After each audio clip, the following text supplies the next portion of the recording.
Dengan berakhirnya pelaksanaan TMMD reguler ke-111 Kodim 0718 Pati, maka Satgas kembali ke kesatuan masing-masing.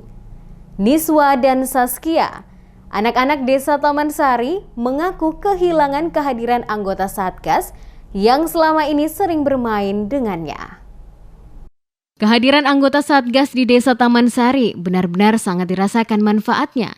Tidak hanya di sektor pembangunan fisik, melainkan juga di komunikasi sosial bersama warga desa setempat. Niswa dan Saskia mengaku senang dengan ada TNI, biasanya sering main dengan TNI, ngobrol dan bercerita. Perasaan mereka sedih dan merasa kehilangan ditinggal TNI balik ke kesatuannya. Senang. Biasanya sering main sama TNI? Senang. Main apa? Ngobrol-ngobrol sama cerita-cerita. Terus sekarang Pak TNI balik ke tugas lagi, gimana perasaannya? Sedih. Merasa kehilangan nggak, Dek? Tak mampu berbuat banyak, anak-anak desa Taman Sari ini hanya bisa pasrah dan berharap. Di kemudian hari, anggota Satgas tak sungkan untuk bermain di desanya ketika program TMMD sudah tidak ada lagi.